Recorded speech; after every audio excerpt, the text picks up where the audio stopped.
Hey kids, it's time to get some SML podcast all up in that.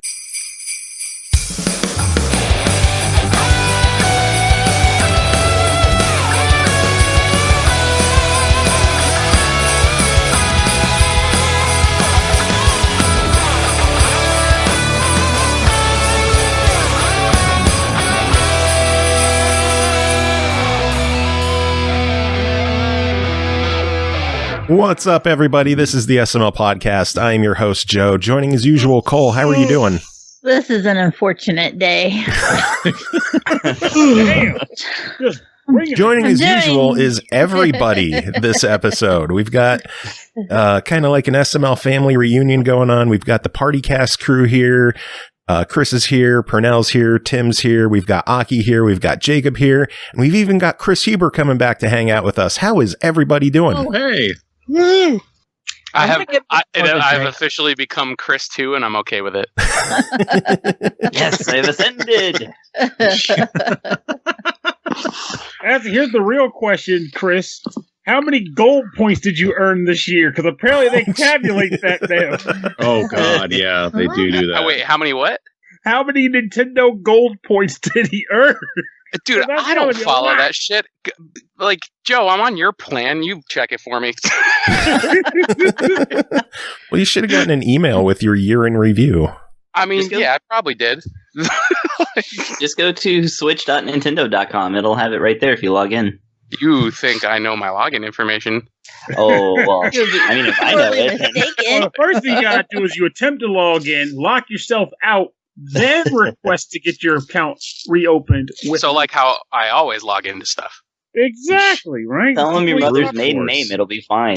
Suspiciously. Listen, if these places didn't make me change my fucking password every 2 hours, then like maybe I would remember it. Just get in pass and you'll be okay. It saves all your passwords. It can even make passwords for you. It's great. Just go get that and you'll be fine. Then you don't have to remember. I was trying like the whole like the Google password thing where it like autofill stuff. And then I got a new phone and it all went to shit. Yeah. Like a new phone to bring it to shit. Yeah, I mean, I think I've got like everything like reconfigured and synchronized and stuff, but just like even just the process of that, like it was interesting because I mean I'm the guy that tries to make my phone last as long as I possibly can, so I try to wait about like 3 or 4 years before I do an upgrade. And like I was putting it off for a while, but like the glass that was covering my camera was broken and like all this other shit. I'm like, oh, it's good. It's fine. Still calls. Okay, I'm fine. Totally. That's weird. You use your phone to make calls?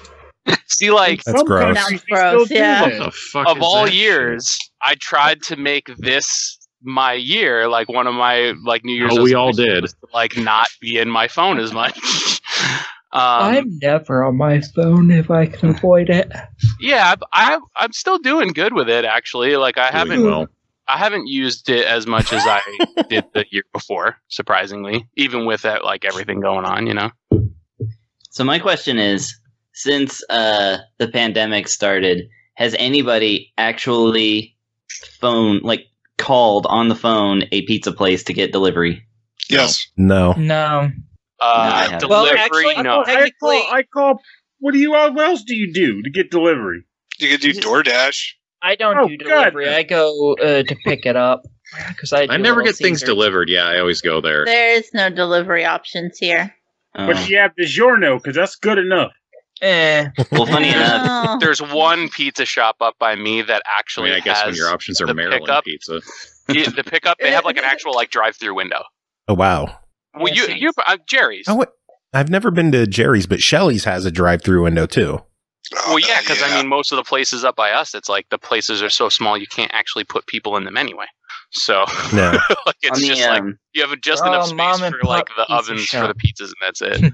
I'm looking at root beer stats in chat right now. 10,000 gold points. What? Shit. Is that good, Chris? That's like $100. That's sick. So. That's crazy good. Holy shit! Ruining us. Yeah, I had like 1,900. He actually played more games than I did this year too. Wow. And he's not even 190. reviewing them. I know, versus my 175. 112 games here compared to last year's 130. What am I doing, guys? God, I had don't 230 know last how year. games are. I only have 2,000 gold points, Yeah. I think I did a review this year. and I only played 16 3,800. different games on my Switch this year. Wow. I had Let's be honest, 73. if there was like How an do- Xbox year in review, it'd be like, well, we can't even tabulate what Joe's been playing. It just broke the counter. Okay, wait. What do you go to check the Switch one? I'll drop a link into the Skype call. I'm going to scour my email. Because I just I'm want to sure laugh it's at the fact that I don't play shit on my Switch. Is there one for Xbox that isn't related to that piece of shit True Achievements? No, not beyond True God. Achievements. Damn it. I'm actually kind of surprised they didn't just integrate one at this point, because Yeah, It's I become would really the like thing. that because I want to know just how many hundreds of hours I've spent on my Xbox this Your year. most played games: Animal Crossing, Tetris 99, Yeah. Go figure. Waifu Uncovered. Wait a second. hey, I got Crystal H on mine. I Is think, that the one with the girls who want bigger boobs or something? No, that was Omega Labyrinth. yes, life. You I water, want that game. you waters the garden with their juices. It's just disturbing. I'm sorry? It's not disturbing. That's It's literally fantastic. you. What the fuck is wrong with you? Hey, it could be both. It could be great disturbing. I so considered it this week because it's like $36 now, like for the the season pass bundle. That game had DLC. Huh? Omega Labyrinth had DLC. Oh my god, I remember my password. There's a regular and a bundle version. Huh. Let's go look at that. Now I'm curious. Maybe the DLC bundle's cheap. But Joe, did you ever change off the starting soon screen? No, I No. guess not. Still true. Well, I The will DLC say, though, is just juice your whatever. juggies. It's fine. it is Mine a fun is game. Though, I will say that. Pathetic. I will say that if you like, I feel like Dark Mika would honestly, if you like roguelikes, you would love the game because it is Oh, I genuinely. hate roguelikes. That's a Cole thing. Cole likes roguelikes. I don't. I like roguelikes. Maybe the titillation will push you over though. I do like boobs though, so Titillation. that's Well, that's something. What Well, are we you'll talking get about drunk again? on them in this game. I can tell you that they're everywhere. They get What are we powered up talking by getting about? bigger breasts in dungeons. I don't know what Omega the fuck are you people talking about. I don't remember. I don't remember either. How did we even get past how's everyone doing? No. I Yes. don't know. Didn't think so. I don't How- think how anybody you wants doing, to know. Pernell? Bigger boobs. I don't even think we got past Pernell's question to me Wait, about how many Pernell gold needs points bigger I earned. boobs. We didn't. all- Chris, all how I many know gold is coins did you earn? Apparently 3480. That's not bad. Oh my That's god! a I solid had amount. 917. I have Wait, zero. where do you see the Or coins? I don't 15 see or how many something like coins that. I got. Very bottom. If you scroll down, it's at the very bottom. If you're on the web page. Yeah, 915 for me. I got zero. I guess I got none. Here's the real question. How many games starring Mario did you play? Zero. Is Zero. that what the Mario missions thing was? 3. I don't know. Where is I that? had 5. One. I had 2. One. Here's the thing, though. I don't think that they're counting the NES and SNES online. Yeah, I don't think Because so either. I know what 3 games I've played this year. It was Mario 64, Galaxy, and Odyssey. I played all those recently, so anything else would be like... Those are one game. I think mine is 0 because it doesn't even say how many games I played. Yeah. with Mario. Yeah, These same aren't here. even Mario games. The Mario missions are like apparently actual like random like game universe challenges they throw around. Like so for example, I'm looking at this one where participate in the Splatoon 2 Splatfest. Sign up basically like typical like do this and get 5 votes or something. Participate in the Versus Challenge Cup December event. Sign up for the blah blah blah. Explore box. Oh god, that freaking Hot Topic knockoff.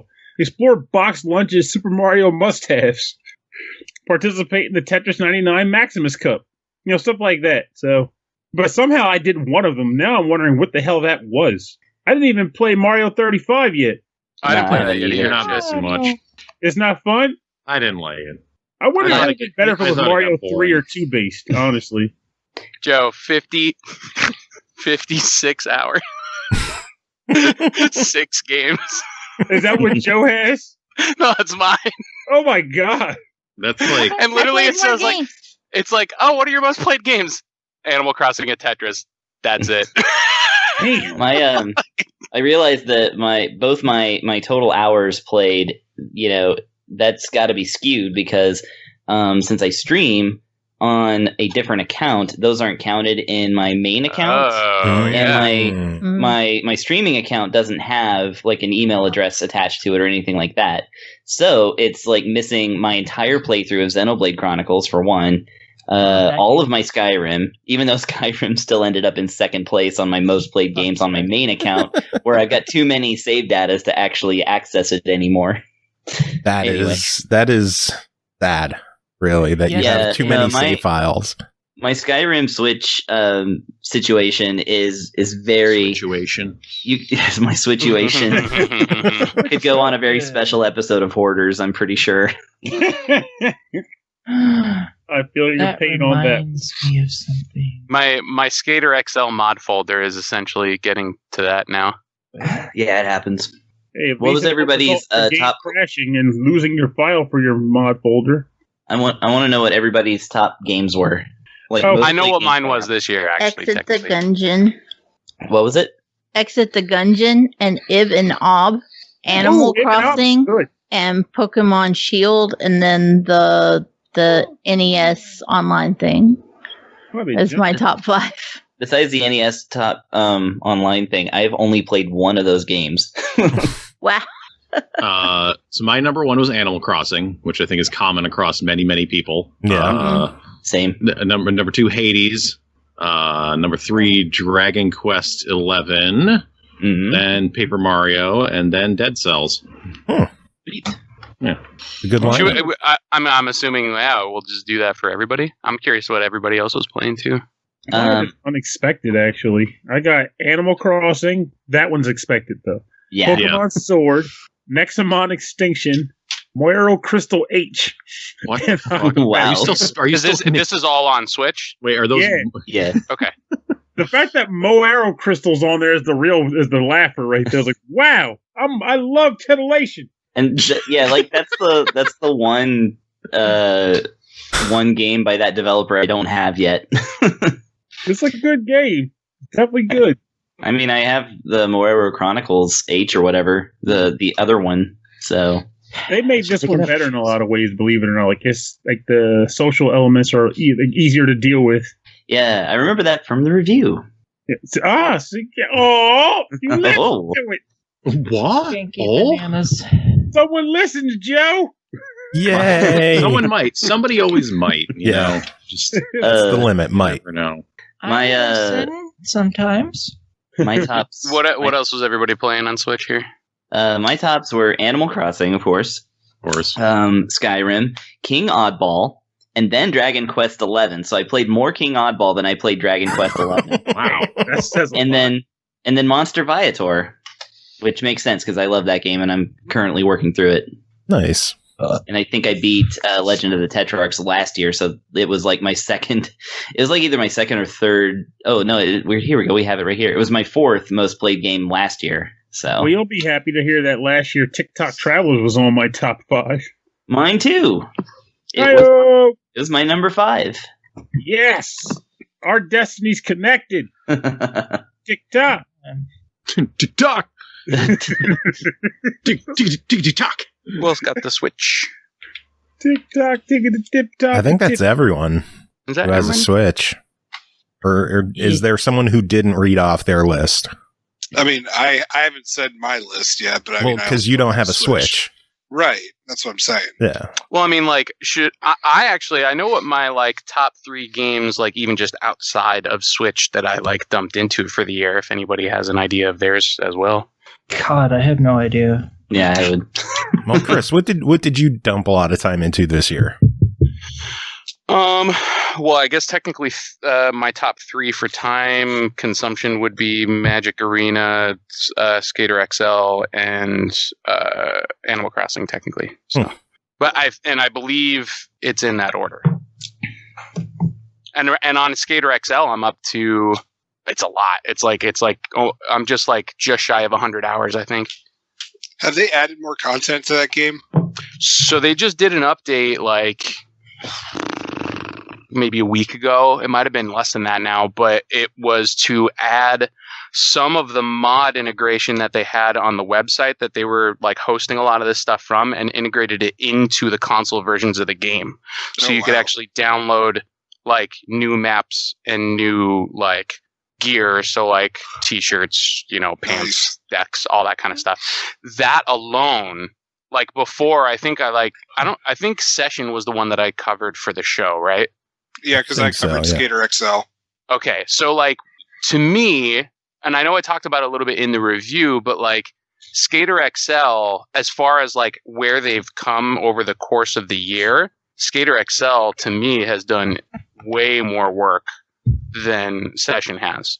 As far as like actual like, and they've been doing more community-based stuff. So like even with obviously with everything going on in the past like couple of months, they've been doing like stream giveaways and like, you know, getting people to like make like shirts and decks and stuff for the online download community, and like they were giving away prizes for like ones that had the most votes and stuff. So they're really taking more of the like games as a service communal kind of aspect to it and like running with it more than I have seen with some of the other ones. So I can really appreciate the work that they're kind of putting into it. I mean, obviously I've over the years, and even just from doing the stuff from the show, I feel like I've gotten a better appreciation for what goes into making a game now. I'm sure you guys feel the same way. A little. Totally. That's fucking magic dust. Oh. Are we ragging on the Cyberpunk? Is that what's going on? I have no idea. I wasn't listening at all. I took a break. I actually got to play that a little bit because I'm doing the Steam Share thing with Tim, and he got it. And I haven't hopped in it for probably about a week, but that was also because I was like, I'm kind of waiting a little bit. I don't want to just like marathon through it and then just burn through it and not enjoy myself with it. I think the last time I left off, I'm somewhere around like level 14-ish, 14, 15, somewhere in there. Oh no! Is it pulling its weight? I mean, I can't speak to any of the, the things that people were experiencing with like older console versions and stuff like that, because obviously I'm doing it on PC. There has been more than its share of issues on PC as well, even just with optimization, because like I could run just about anything like current. With high frame rates, like hitting above about like 130, 140 frames. If I bump everything down to like its lowest settings, I can squeak out like 55 frames. What are you talking about? Like Cyberpunk. 55, 60, yeah. So I was kind of like waiting a little bit to see if it's going to get optimized a little bit more before I hop back into it and really like dive deep.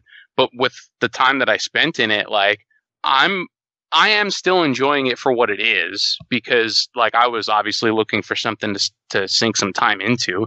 Yeah. So I mean, it definitely fulfills that. I mean, I'm doing mostly like side shit, and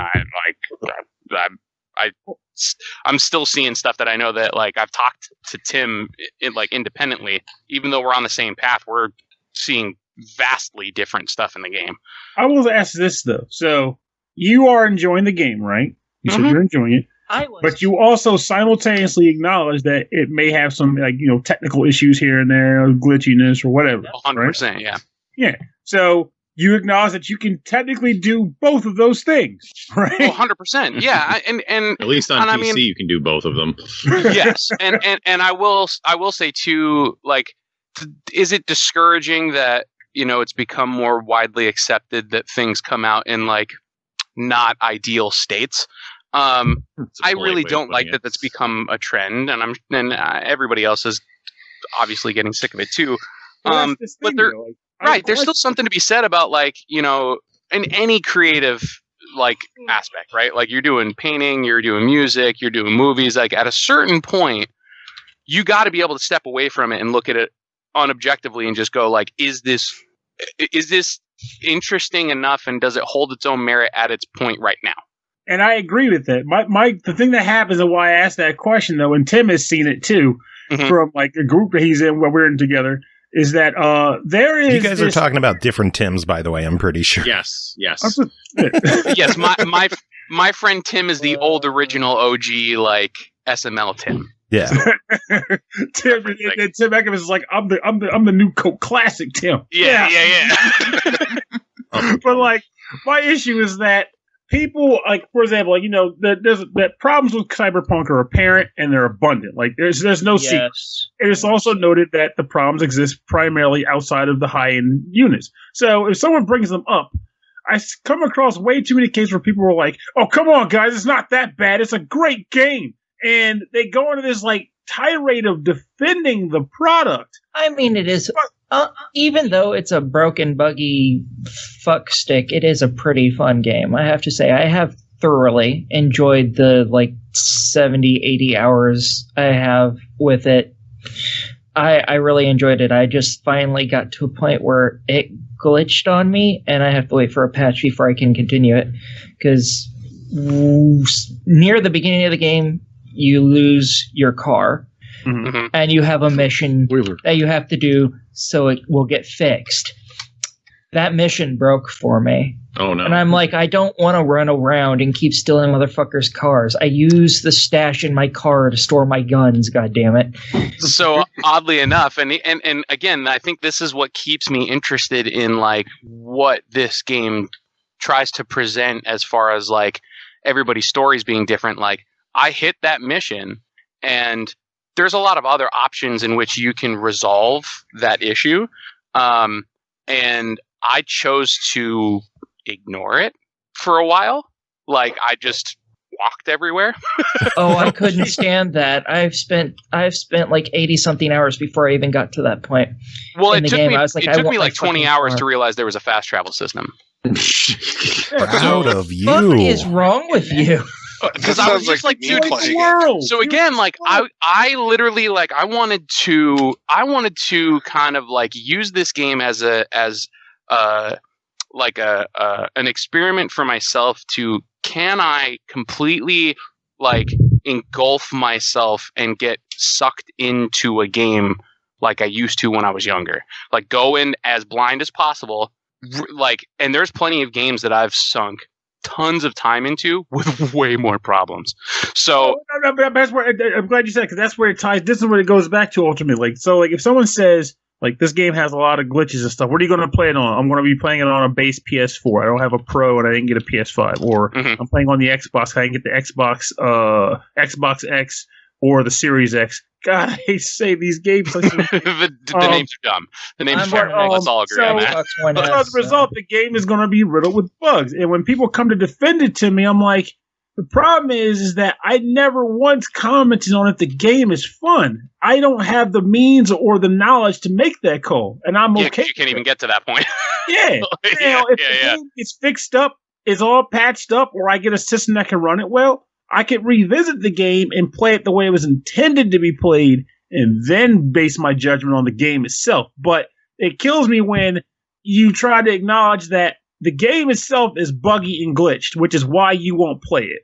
And then people defend the game. In fact, that goes to lending a reason for why, when you were saying, like, you say, I hate how more games are becoming acceptably glitched. That's partly why. It's because people still buy them. Well, it's just like, all right, they still crushed their sales numbers. Yeah, they said like 13 million sales. You're stupid. And that includes refunds. I mean, again, let's not discredit that there's like a pretty extravagant like variable in this situation versus every other video game released prior to now. Because everybody's just sitting there just like, again, I'm guilty of it too. I actually had every intentions of not even like having this game on my radar until like next year when I can get it on sale and there's patches. However, because I have the game share thing with Tim, I was just like, all right, it's here. I might as well just download it and give it a shot. And at least like, I mean, I'm currently needing something to do to keep me occupied. I'd rather not put it off until a time where I might not have that time. So I figured, if anything, I might as well just give it the old college try now. But and I think what I can absolutely say that the game does right, and I think this is what keeps people in the camp of wanting to defend it, is that it really is creating a environment and like a genuinely like a world for you to just kind of like drop into and just like really try and like absorb yourself with. And I tried doing that with other previous games with that type of scope, like your Skyrims and stuff like that. And obviously like your Skyrims and Oblivions and stuff like that have just as many bugs, if not more sometimes. What? But again, all I know is Judy's hot. But again, you pulled the pin on that one. But again, Todd would never give us. There's still merit. There's still merit to that game because you still see how many people will defend that game and live by that game because of the other things that it does right. And I will say that like over the years, there hasn't been too many other games that created this type of like a world to get sucked into, in my opinion, in quite some time. But here's one last element that ties into that, though. So I think Kris is probably the best candidate to discuss this because he's the one I've known who's played the most Skyrim ever on every console. So, like, we all know Skyrim had bugs and stuff, too. Bethesda games have bugs and stuff. Do you recall any that were... Bethesda games are bugs. They don't have bugs. They fucking are bugs. They are bugs. Yeah. It's almost like part of the appeal. It was until they fucked up Fallout 76. Would you say there were any bugs in Skyrim? Yes. Stop! Yeah. Oh, dude, I barely have I have 25 hours in Skyrim, and the game broke for me like 4 times where I couldn't even play it. So there actually were like game-ending, like file-killing bugs. Yeah, file corrupting, had to start over. Like, even now, there are still some in fucking New Vegas, for fuck's sake, that they never got fixed. I have played that for over 400 hours across like 5 or 6 fucking saves, and I still have yet to be able to beat the fucking thing. Every time my goddamn save has gotten corrupted. But even with that experience, you still enjoy the game for what it is, yes? Some of it. New Vegas wasn't my favorite one. I prefer 3 and 4 over it. Wow, it's that one guy.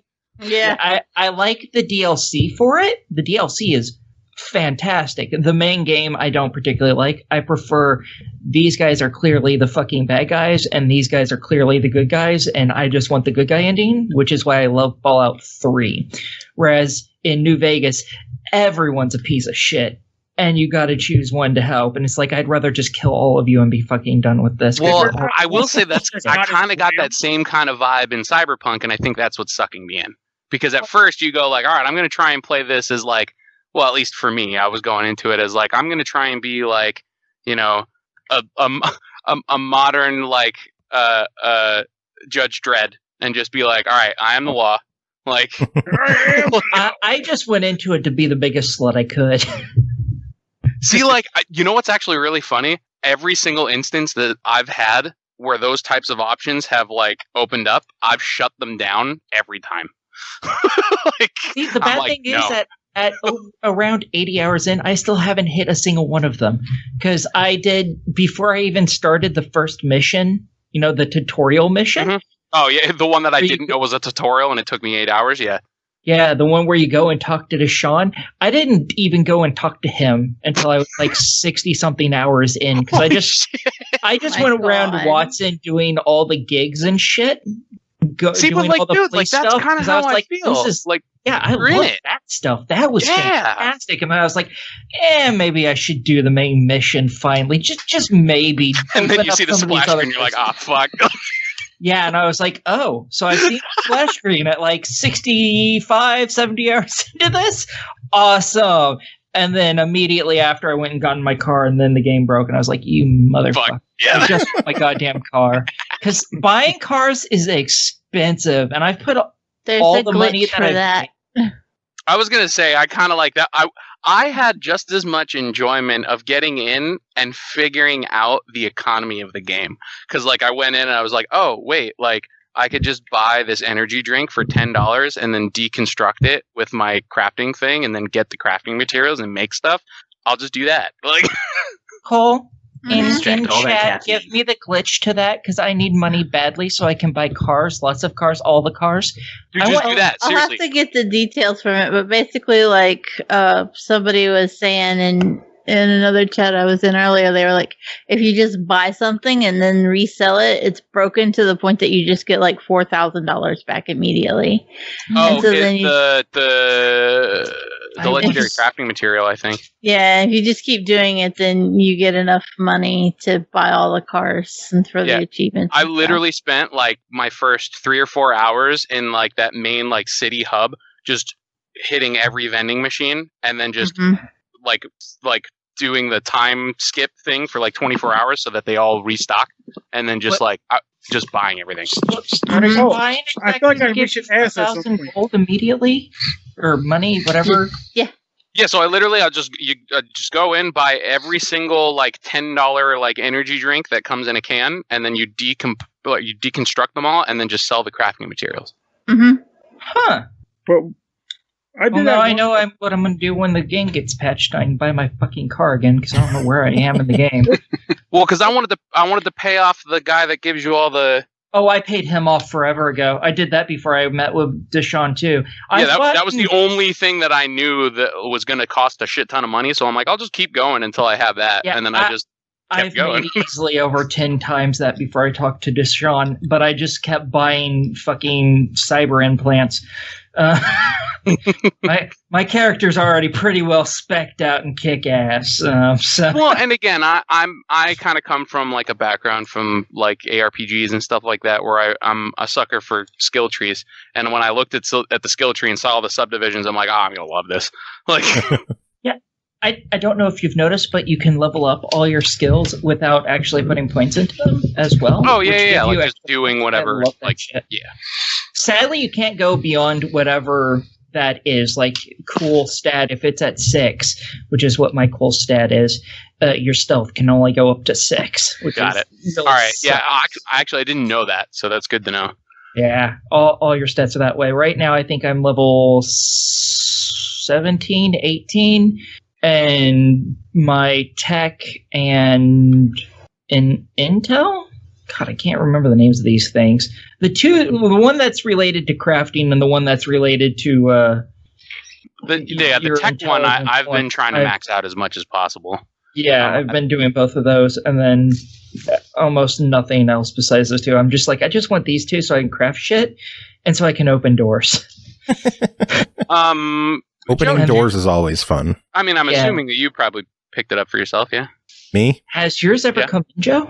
I did get it. It came like 6 days late from Best Buy, thanks to them. I ended up just buying it digital, and I sold the physical copy, but I kept the steelbook.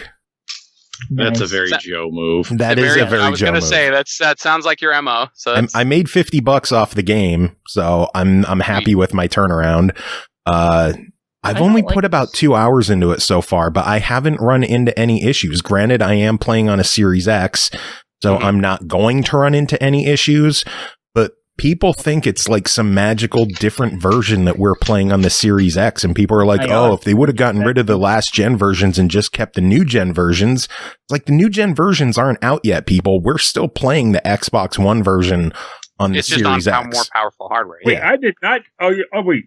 So you're saying, well, the Xbox version is the Xbox One, but they just print the compatible or upgraded on Series X on the top? It's not even upgraded. Well, no, it's not upgraded. Yeah, it's not even upgraded yet. Oh, wow. And just like the PS5 version is not upgraded yet. That's just the PS4 version over there. Just with a different case, basically. Mm-hmm.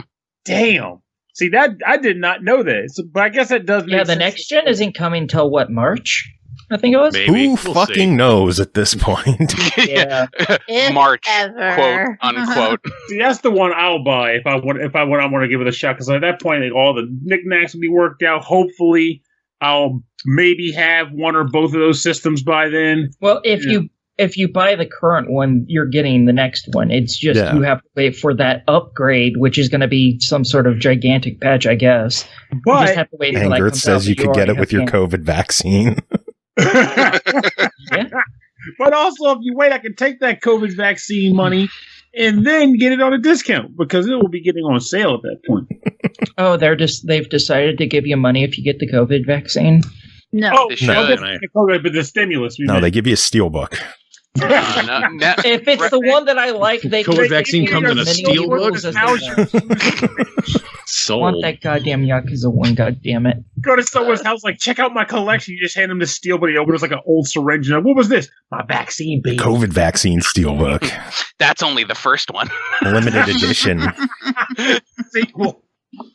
No, they wouldn't have two steelbooks. They would make a steelbook that has two slots, so you could put the second one in there. When you get it. Unless you go to Best Buy, which you get the first steelbook, and then by buying it from Best Buy, they give you a second exclusive steelbook. Yeah, I have two Yakuza steelbooks. I was like, who are the...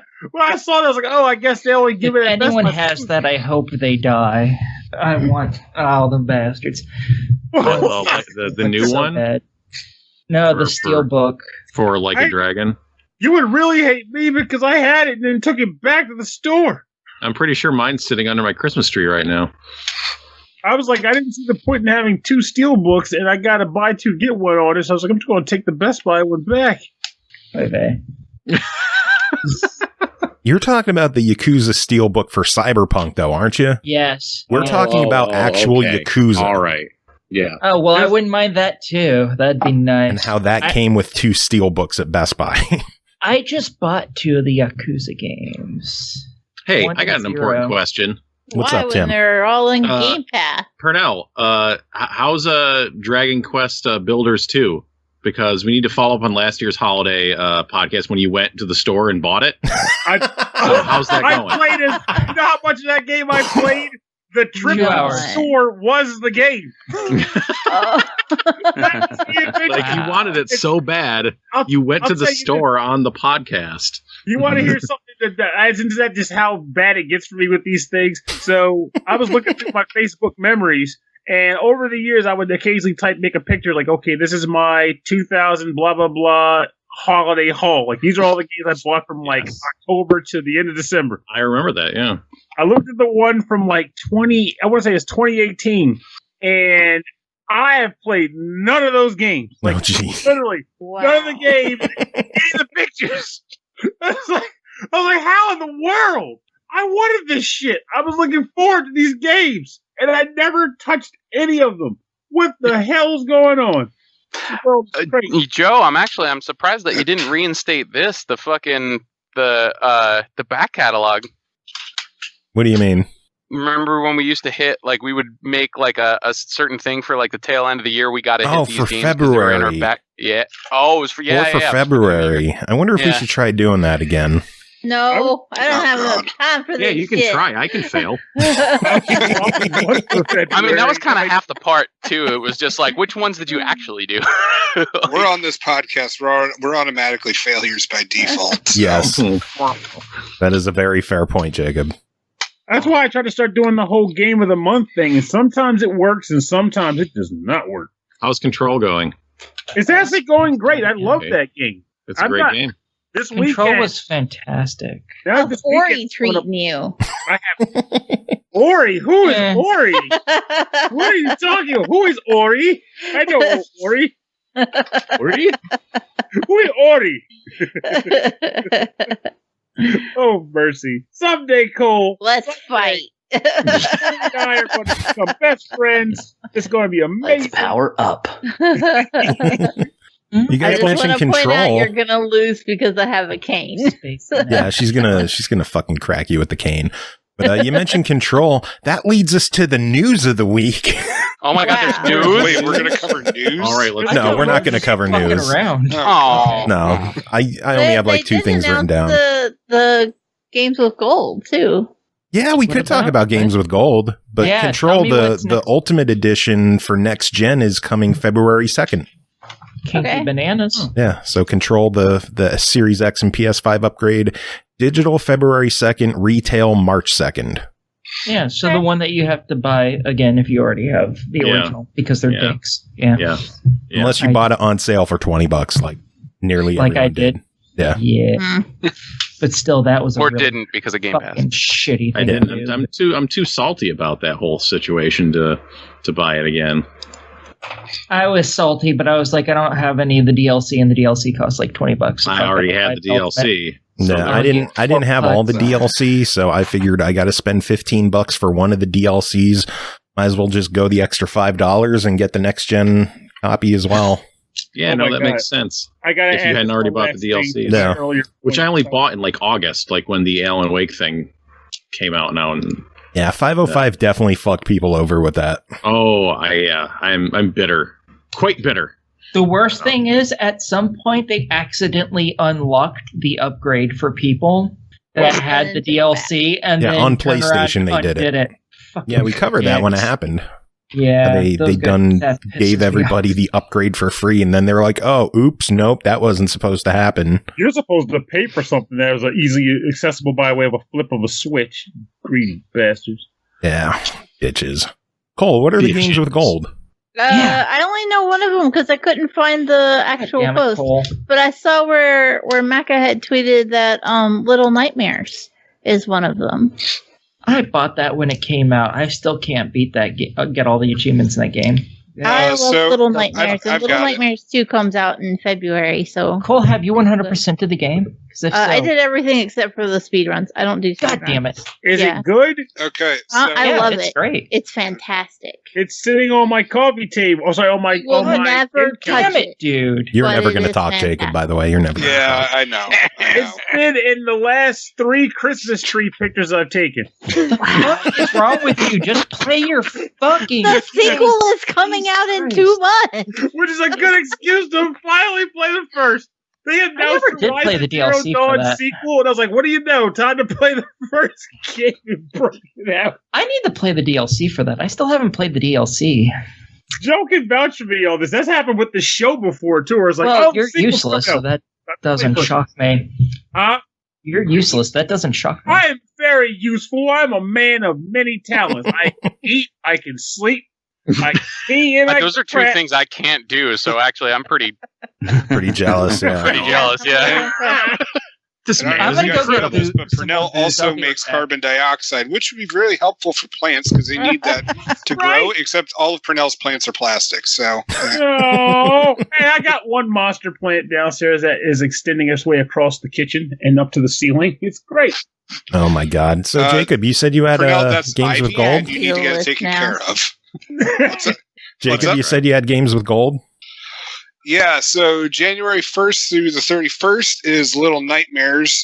January 16th through February 15th is Dead Rising, which looks to be like the Xbox One version. Yeah, it is. Mm-hmm. Well, I'm just saying, because I'm looking at a picture. Anyways, King of Fighters 13 is January 1st through January 15th, and then the original Xbox game Breakdown is January 16th through January 31st. So I will say, after a couple of stinker months, that's a pretty decent month. Yeah, dude. Yeah, the fact that they're giving away King of Fighters 13, I'm like, that's good enough for me. Awesome. Yeah, I'm pretty excited about that. That's literally all I need. Everything else could take it off my Steam wish list right now. Yep. Joe, can we talk about how the best game of the entire 360 era is on Game Pass? What game? What's that? Shadows of the Dam. Oh, that game's great. Well, that's all right. Fair. I thought you were going to say Skate 3 because it's in fucking EA Play. Well, I was thinking Peggle, but I actually replayed Peggle because they put it in. Fuck Peggle. I am one of the few people who have the Peggle 1 and 2 completions on 360. Not the one, people cheesed it for the one. I did it legit because I'd already done it on the 360, but I actually have it for the 360 because you couldn't cheese it on that. Just to prove my prowess at Peggle. Huh? You're supposed to play that for me too, and you didn't. I don't remember agreeing to that one. Yeah, forever ago. Imagine that. All going back on her word. Now. I don't remember my own name half the time. I don't know why you expect me to remember something else. Yeah, that's been over a year at this point, and I only know because you brought that up that you had 100%ed them like 3 or 4 times, and every time I'm like, you need to play that for me still. Yep. Yeah. Maybe one of these days I'll remember. I doubt it. Yeah, probably not. It's never gonna get fucking done. I'm gonna drink my booze now. Okay, so while you drink your booze, let's try doing something show related. It's the end of the year. This is our final show of the year. So what's everybody's game of the year?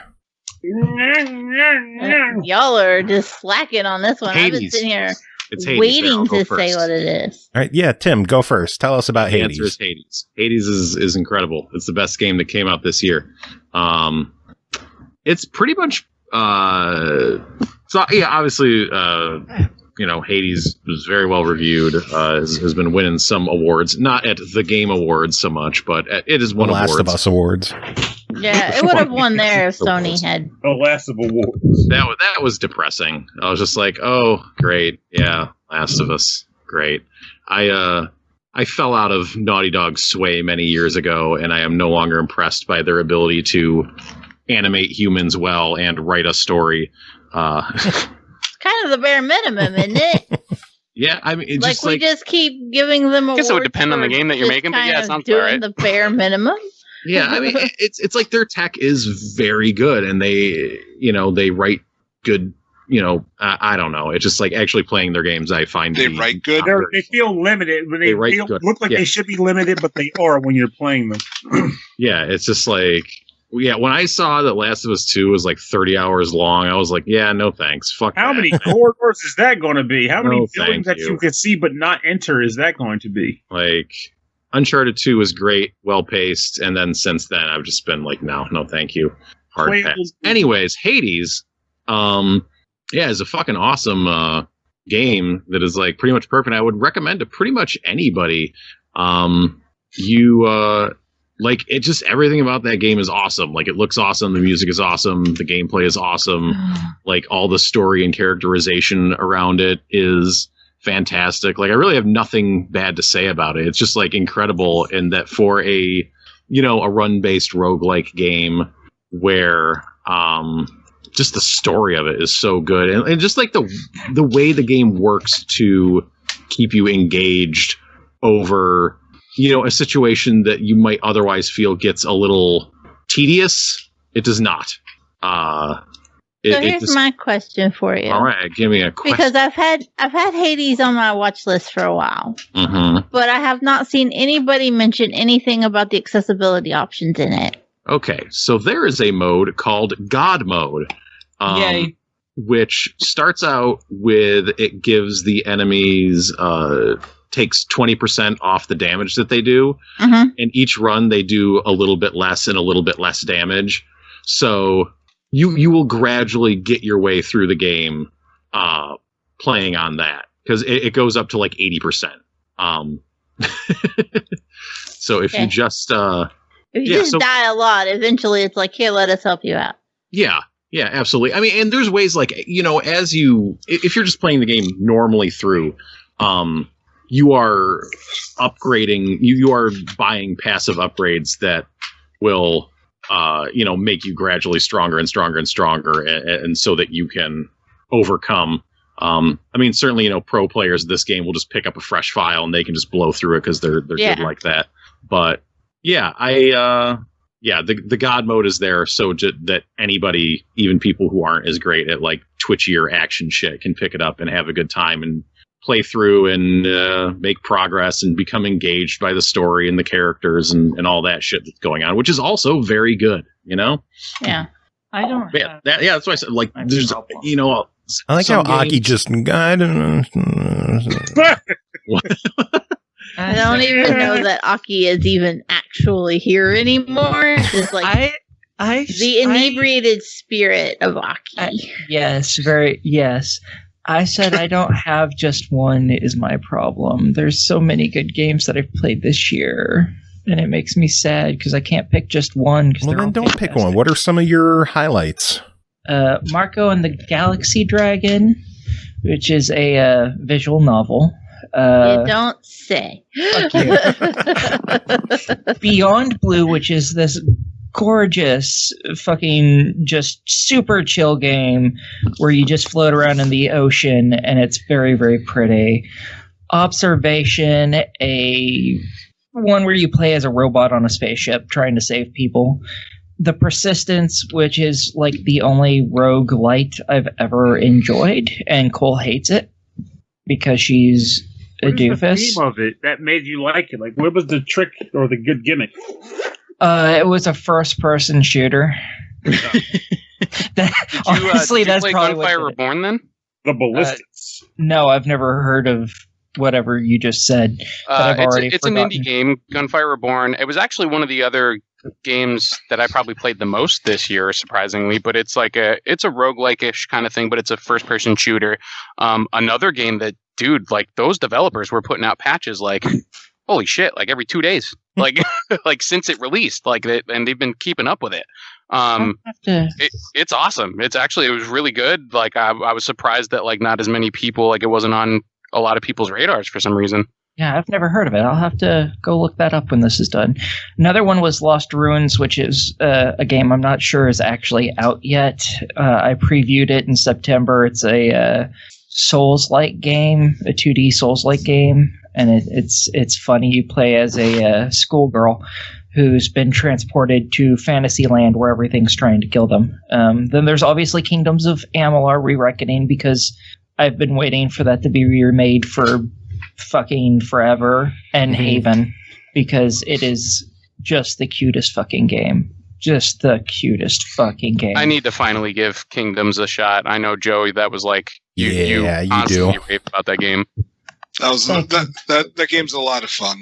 Jacob, what are your games of the year? What's some of your highlights? So my favorite indie game that I got to play was Hot Shot Racing. That thing was a shitload of fun. That was a really solid game. Yeah. So I like that. Streets of Rage 4 I had a lot of fun doing online co-op with one of my college buddies doing that. And that I thought it was solid, and I know Tim disagrees with me on it. I thought the soundtrack was fantastic. I still listen to that regularly. It's okay. I know, Tim.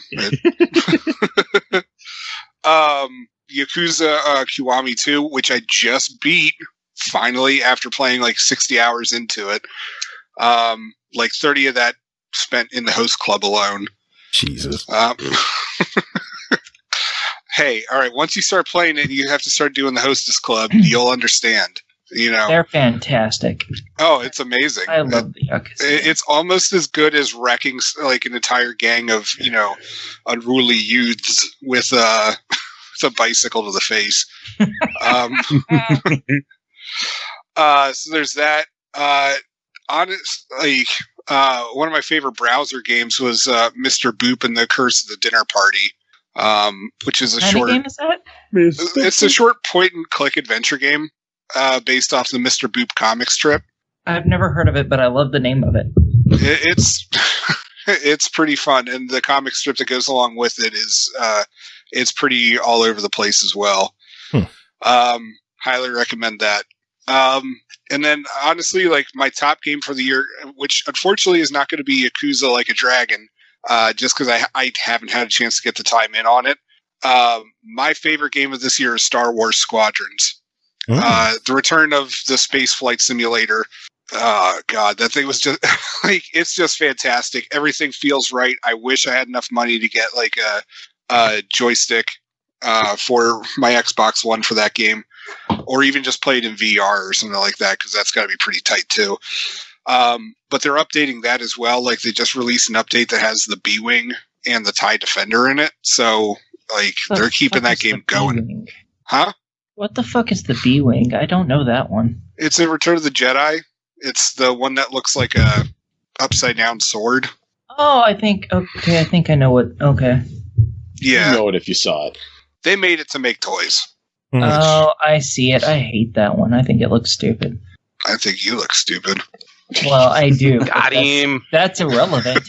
Boom That doesn't roasted. change anything about the fucking ship. From chat, Jordan in chat says his favorite games of the year are Resident Evil 3, Zombie Army 4, Last of Us 2, and Ghost of Tsushima.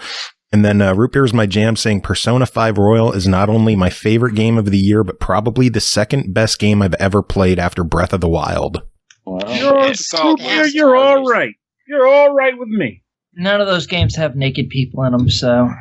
Well, yeah, unless you mod it. Boldest content. Unless you have imagination. You gotta sort of access those social links. Trust me, I have fantastic imagination. There still ain't nobody naked in this.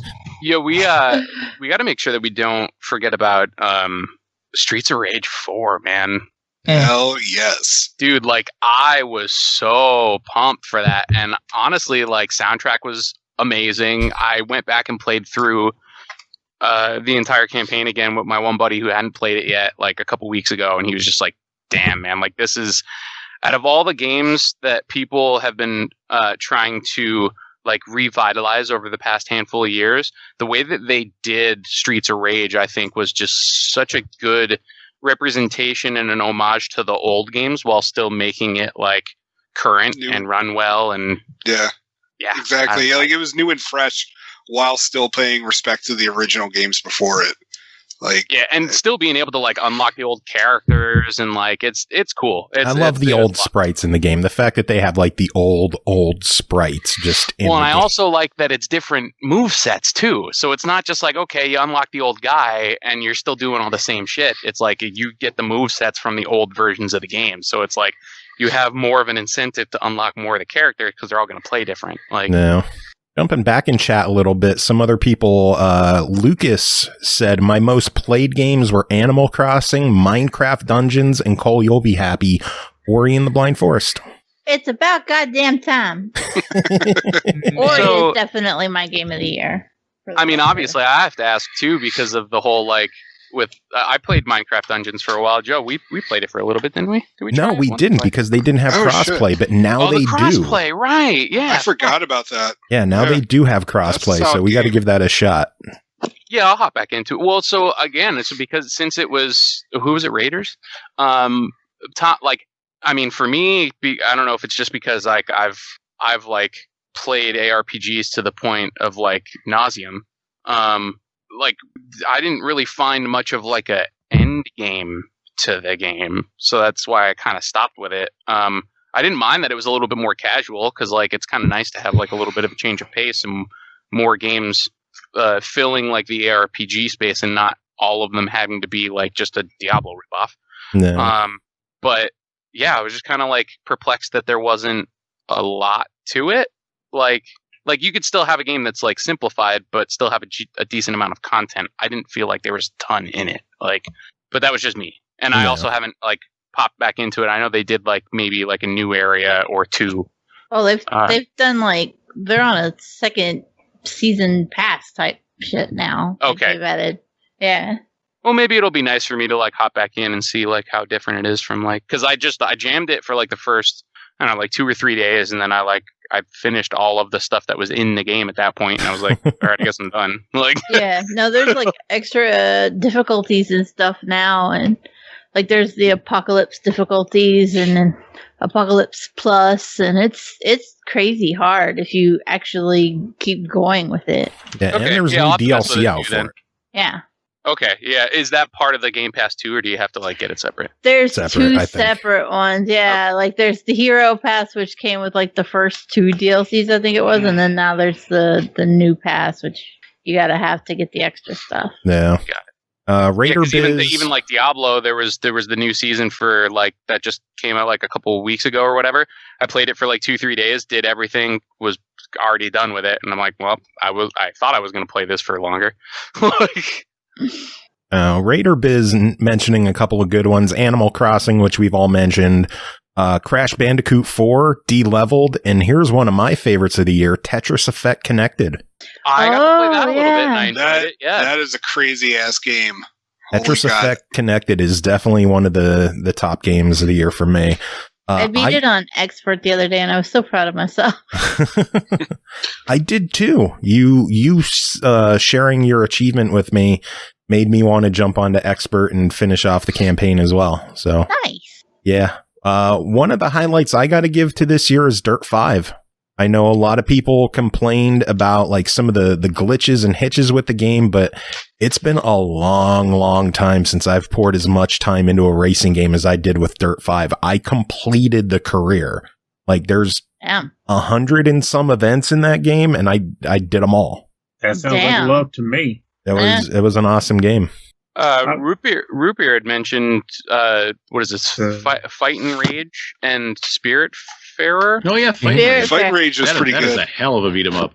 Yes, it is. Yeah. So what it like? Tell me about that. Like I I'm actually not familiar with it at all. Yeah, it's a like Streets of Rage. It's a belt beat 'em up. Your mutant animals. It just has like, I think a really good feel to the combat and like grungy graphics, grungy music. It's very kinetic. So like if you've played Streets of Rage 4 and liked it, so I like Streets of Rage 4 as well, but when I finally got a chance to play it, like I'd been playing Fighting Rage for a bit, and like I was gushing over for a while. And what I came to notice is that one thing that Fighting Rage does different that makes it still like really stand out is the combat is very fast and frantic. You'll be fighting like there's areas in the game where you'll be fighting like 15 guys on the screen at once, and they're all trying to come at you. There's no like round robin waiting to get at your character, and you have to actually be moving fast enough to do dodge rolls and like jumps and kills, like the dodge roll being like from Streets of Rage 3. Basically the good jump. So the amount of enemies is almost more akin to like a Gunstar Heroes or something like that. In certain areas, it gets crazy, but it never feels overwhelming. It's more like it just means you have to deal with do good crowd control. It forces you to get good with crowd control. And the music is really good. Like I love the composer of that game. His name is Gonzalo Varela. It just the entire game is just kind of like it has multiple endings, and the endings are all based on how many people are playing the game and what characters are being used while you play the game. I like that. It's honestly, if you like beat 'em ups, you need to own it. Like that's all there is to it. Cool. Yeah, no, obviously I'm looking for stuff to add to wish lists and stuff, so. Spiritfarer is on my to play while we're on hiatus list, and I am really looking forward to it. Yeah, that's on my Game Pass list. Other games that I don't think anyone's mentioned. The FF7 remake was really good. That's in Game Pass now too, right? No. That's Final Fantasy VII is not the remake's not on Xbox edition, yet. Yes, the remake. Okay. Yes, I think people covered Final Fantasy VII like 23 years ago. I am like Final Fantasy tarded, so like it might be Dragon Quest you're thinking of. Yeah, Dragon Quest 11 did just come out on Game Pass. Yeah, but Jessie's cute. Isn't that really all that matters when it comes to Final Fantasy VII remake? Jessie's adorable. Yeah, she is. She's the best. I don't care what anyone has to say. Fuck Tifa. Fuck Aerith. Jessie is the both. best. And her. Line them up. Well, line them up. The hell with lining them up. I have a big enough bed. It's fine. Down at the Honeybee. I have like two games I feel like would end up on the list that no one mentioned, but probably for good reason. Yakuza Like a Dragon. I can't wait to play that. Hit my list. Like I bought it because people kept telling me how great Yakuza was, and the RPG shift. I want to see how this goes, and it's fantastic. The narrative. Are we still talking about our games of the year? Yes. Yeah. Mm-hmm. Okay. It's based out a long time ago, so I wasn't sure. We've been going around to different people. It's because you're not the only one here, Aki. I fucking stop being drunk. I'm not sure about that. And no, fuck you, and no. Yeah, how can anybody be sure about that in this pandemic? I don't think the game's been out long enough to be a fucking Game of the Year game yet. It's been out long enough to be a Game of the Year game. It came out this year, so it's been out this. And I played a lot of it. But if a game comes out on the 31st and someone's like, "This is my Game of the Year," then they're a fucking moron. if it beats everything they've played the rest of the year, then so be it. Yeah. Yakuza did it. It's last year, I think it was, wasn't it? Last year, where I was like, I had only just played. No, 2 years ago, I played Night in the Woods, and it was like 2 or 3 days before the end of the year, and I was like, "Fuck this! This is the best thing I've played all year." Did you beat it? Huh? Yeah. Well, I don't think you're going to beat Yakuza. You don't have to beat a game to say that it's your game of the year. The qualifications for a game of the year is it's the game that resonates you and that you feel good playing and that you enjoy. Like when you think back to the year, all since January, and you go, the one game that stands out the most and is really at the tip of your tongue, then it's a game of the year. It's what meant something to you. Yeah. That would be it. It's Yakuza Like a Dragon, and the other one would be La Mulana 1 and 2 Hidden Treasures Collection. Oh, of course he's going to fucking bring up La Mulana. You better, you're goddamn right. it deserves to. Chris, are you going to mention Skyrim as your game of the year? Oh, sure. I'm sure it came out on game of the year every year. Praise Todd. No, I'm just at Game Pass, so fuck it. Why not? Yeah, exactly. Man, when that Hidden Treasures came out and COVID was first getting full steam ahead, I pretty much locked that bad boy and played it to death on both difficulties. Something I don't ever do for anything. But I got some games. Name them up. What are yours, Chris Taylor? What? Oh, there was like 3 people that said something at once, and I wanted. What are your start games? Talking? Okay. So my favorite game of this year, that I like reviewed for the show, is Crimson Clover: World Explosion. Because never heard of it. It was a top-down shooter, shoot 'em up, and I don't know. It was just like it was exhilarating, and I really, really quite enjoyed it. I think it was one of the best shmups I've played. So, and definitely since it came out this year, got it there. And also honorable mention to Monster Viator and Crystal Ortha, both of which came out this year, and I loved them quite a lot. And of course, got to shout out Shadow the Ronin: The Revenge to the Samurai by Gilson D. Pontes. Jesus Christ! It's slow. A real contender if there ever was one. Can we have favorite game journalist of the year? Oh, I know Chris has hands one. down. Unique experience of the year. Shout outs to my boy Joshua Goodpaster of HappyGamer.com. For this unique experience, check him out. Check him out. You got to reach out and get him on the show. Oh no! Don't leave the show if that happens. Don't encourage that. Some other games that came out as well that were very close to the best. Alwa's Legacy. I really, really, really love that one. Yeah. Great game. Brigandine. The new man. one. And Fight Crab. I think. Nice. Yeah. Delicious game. Good choice. Those are all top games for me. And also like on Xbox so bad. games that have nothing to do with this podcast, but I wanted to shout them out anyway. Darius Cosmic Collection came out, and I've been waiting for that for many years, and now it's here, and I've been playing it a lot, and I really, really love it. And Xenoblade Chronicles Definitive Edition, I think that is the best way to play, and I finally beat that game now, and I'm playing through the extra content, and it was just utter joy. Gotta ask. Yeah. What did you do all the side quests? Did you say, fuck no, I can't do this? I didn't do all of them, no. I did a lot of them. There's a lot of them. I beat the game in only 75 hours. Holy, that's unexpected to hear. And now then, we know why it can't be your game of the year. Exactly.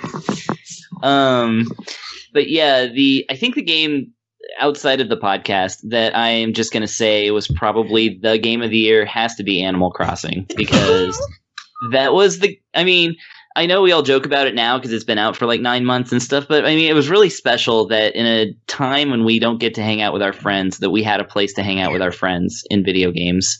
And I think the impact of that game for this year was like really big. Yeah, it came out right as COVID was starting and things were shutting down. Yeah, I wasn't even going to buy the game, and then when COVID came, I was like, "What do you know? All my friends are playing it. I'm buying it too." I was like, "I thought I learned my lesson from the last 2 Animal Crossings." But yeah, no. I got it on. I actually got it the day I started playing it the day before it came out because GameStop is dumb, and they were like, "Oh, you should go ahead and have it." And yeah, so I started playing that as the clouds were darkening.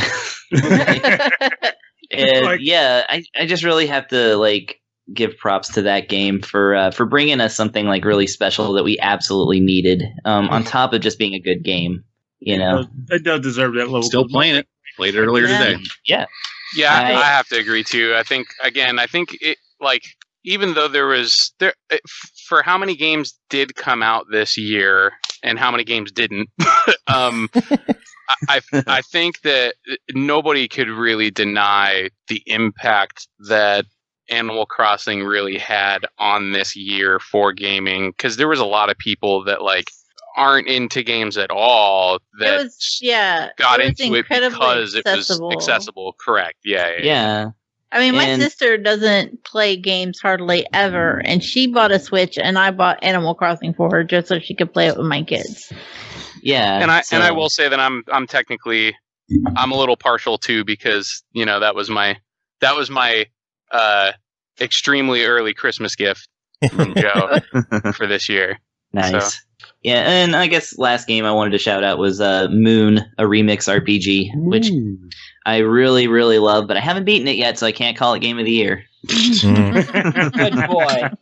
So, how do you beat Meanwhile, Reventure, which you can beat I think you said you can beat it in like 2 hours if you play the right path.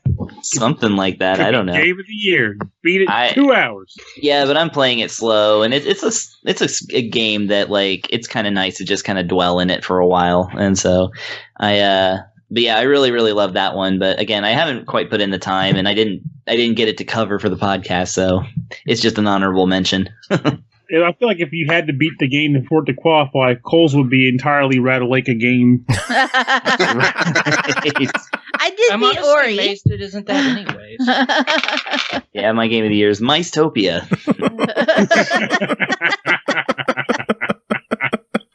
Because there's probably like a Rattlelake got represents like, you son of a bitch. Wait, but I can also include them Extelon games. And 50 years was kind of a banger. It was way too short. And 50 years wasn't long enough for you? No. But, I mean, a little more fleshing out. And that would have genuinely been one damn good strategy game. Yeah, 50 years was pretty solid. Yeah, it wasn't bad for what it was. It could have it just needed a little more to hold up, but... What a decade do? Or a century? Jeez. Just an extra decade, yeah. 60 years. Now we're good. Oh man, so are there any other games anybody wanted to shout out for the year, or should we get down to business, because we actually do have a few games to review? I'll shout out one more, I guess, just to get it out of the way. Yeah. So it's not going to make anybody's game of the year list, I can promise you that. But Death End Request 2, which I reviewed for the show. And I like that one. Rarely for the show, I beat the shit out of that game and did the second quest run through as well. Because the narrative was fire somehow. Like, it really did a good job of being like a horror adventure game as far as the narrative was concerned. Yeah. So, I have to similarly shout out Azure Lane Crosswave. Because I beat the game, I played through all the DLC, and now I'm watching the anime. So nice. Not bad for a game about waifus who are battleships. Oh yeah.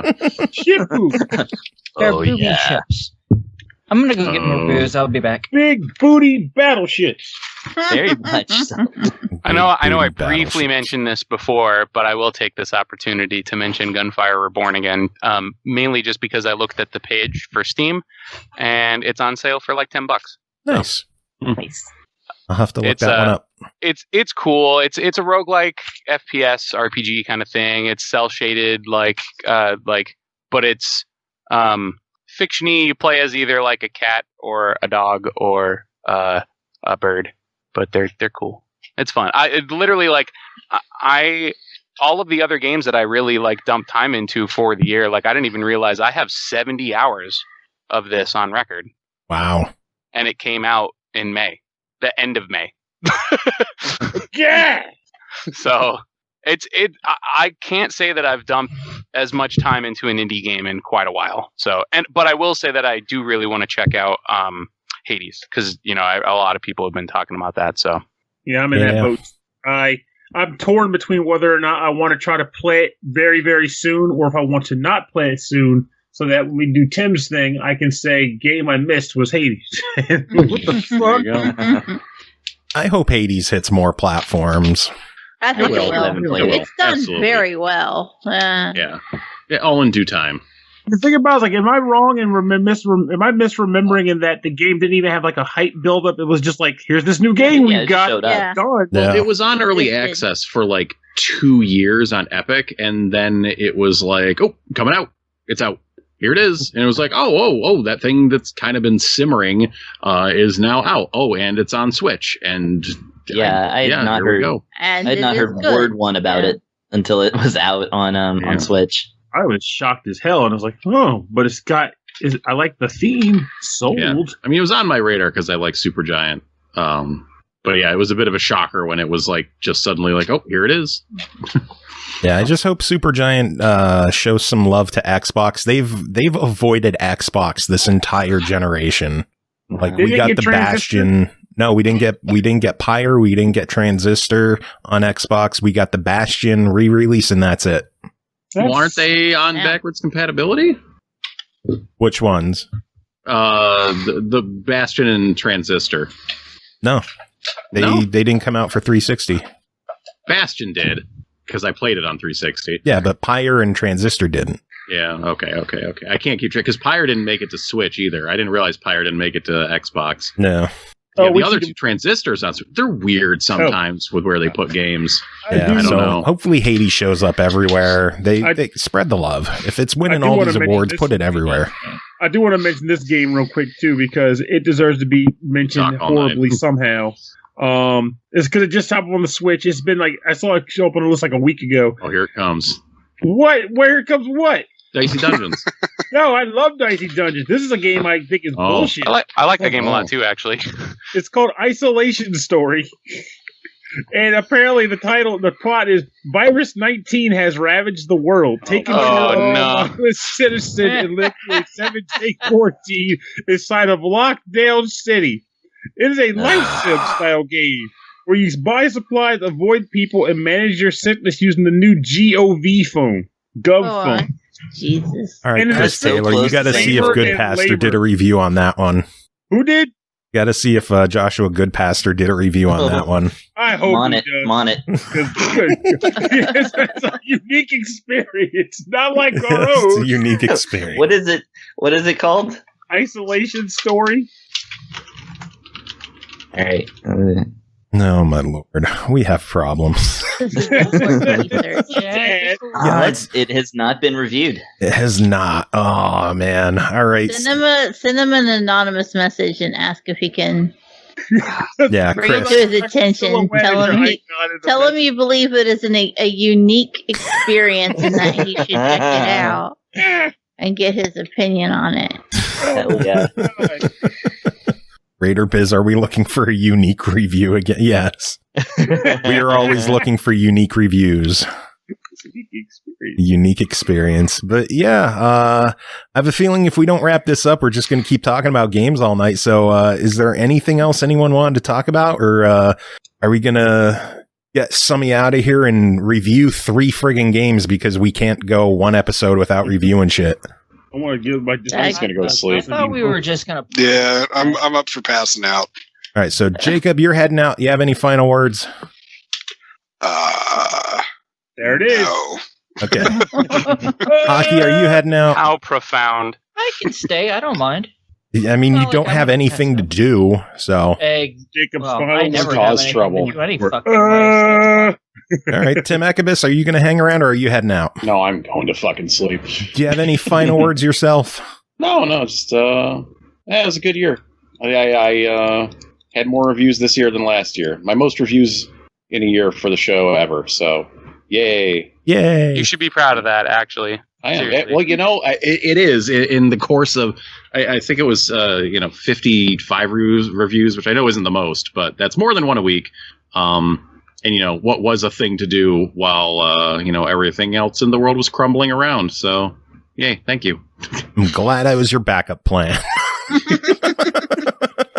I mean, if we all got paid for this, it would be the front plan, right? I mean, oh God, I wish. Yeah. I know, that would be totally sweet. I wish, but as it is, it's still, because like filming things got like totally flushed down the fucking toilet because it's like, well, I guess we can't have people over to work on filming. No. Like I could do it by myself, but boy, is that a pain in the ass. So yeah, it filled a void. There. Been learning a lot about not that I wasn't this year, so I can totally relate with anyways, how much that sucks. Definitely did more. All right, cool.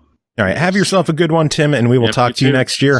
See you next year, guys. Bye, Tim. Bye. Mr. Huber, are you going to stick around or are you heading out? I am probably also going to. Huber. Dipsy Madoodle. Dipsy Madoodle, huh? Yeah. Well, you enjoyed Dipsy. Well, we got the title now.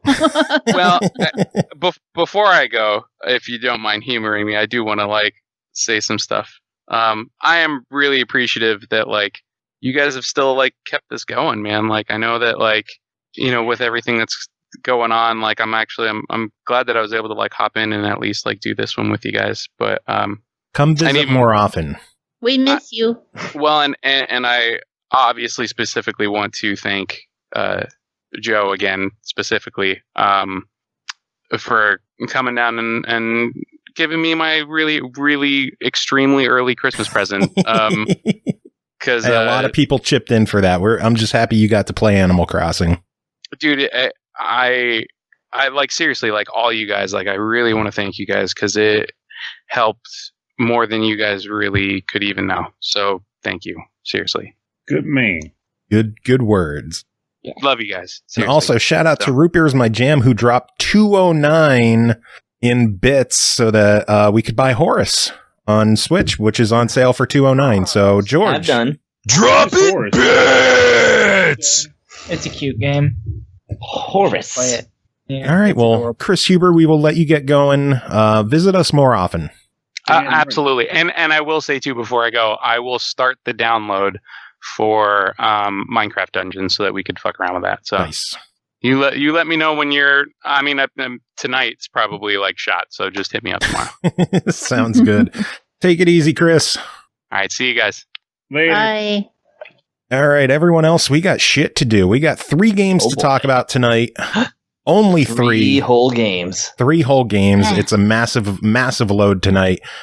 First game to talk about. We couldn't pass this one up. This came in last minute, and Chris, Cole, I couldn't ignore this one for you. It's called Calico. Developed by Peachy Games, published by Whitethorn Digital, released December 15th on Xbox One, Switch, and PC for $11.99. Calico is a day-in-the-life community sim where you are given an important and adorable task. Rebuild the town's cat cafe and fill it with cute and cuddly creatures. Build up your cafe by filling it with cute furniture, fun decorations, yummy pastries, and get it bustling with animals again. Cole, how about you start off? So this is basically a day in the life simulator where you can create your own character, you give them their name. There's tons of character customization options, far more than I was expecting for a game of this caliber. I was just I want to go out of my way to point out I'm a fat girl, right? And I am not ashamed of it, but it just is what it is. But when I create a character in literally any kind of gaming space, creating a character that is a fat girl like me, not so easy. Even when there are plus size options for character creation, they still don't quite get it. Their idea of plus size is Marilyn Monroe. Calico is just fuck that. You want to be a plus size girl? You're a plus size girl. Most of the characters in the game are plus size. Mm-hmm. Fuck yeah. Cool. Why isn't that a thing more?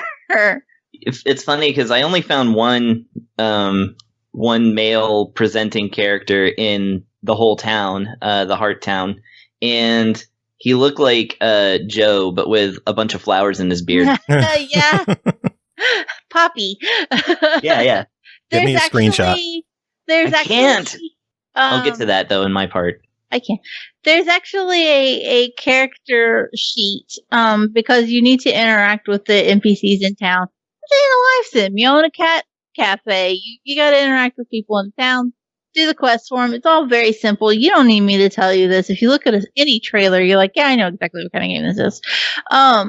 But there's a character sheet, and I definitely recommend you read it because they've really gone balls to the wall for representation here. There are non-binary characters. There are trans characters. There's Gabby is fairly female presenting, but uses they pronouns.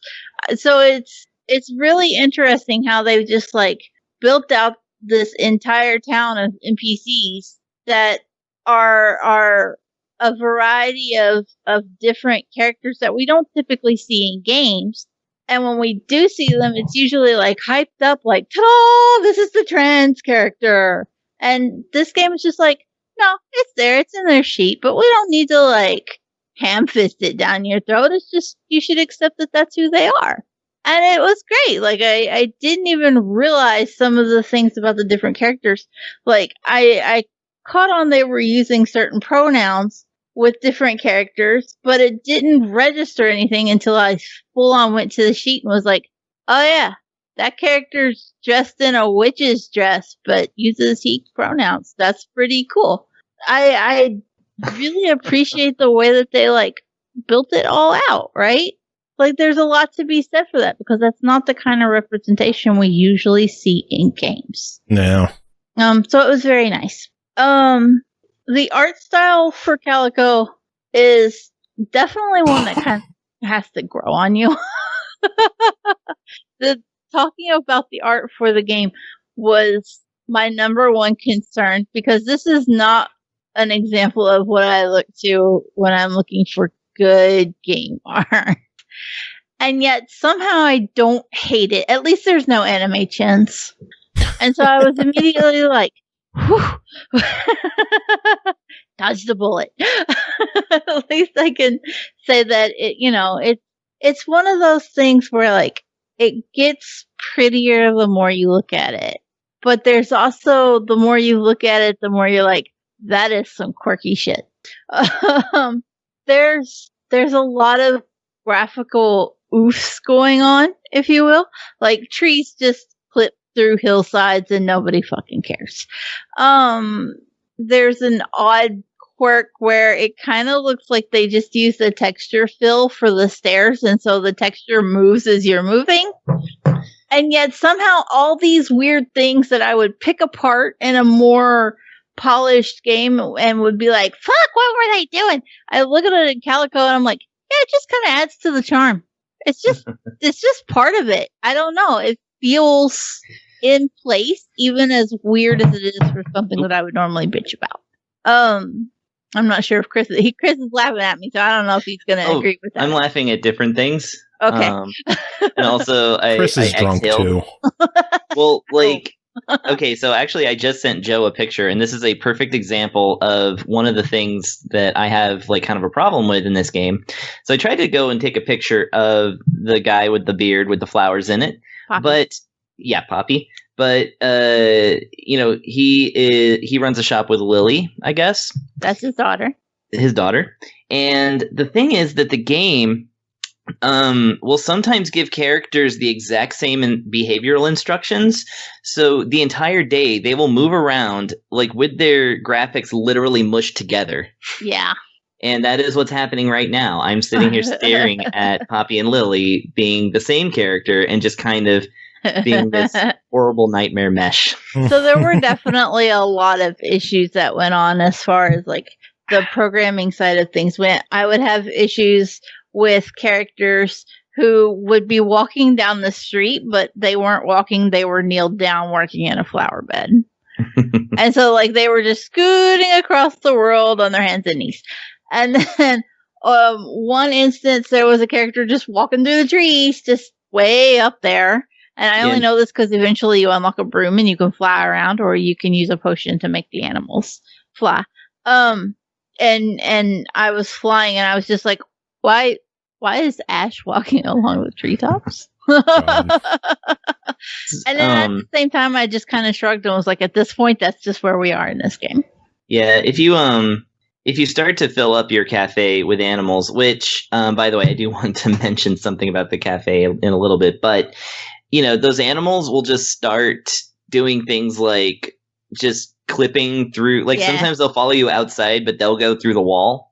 And sometimes they'll just be standing straight up in midair because they're kind of in proximity of a chair, and they don't really interact with anything in the cafe. They just kind of walk around and they have little like behavioral patterns in there.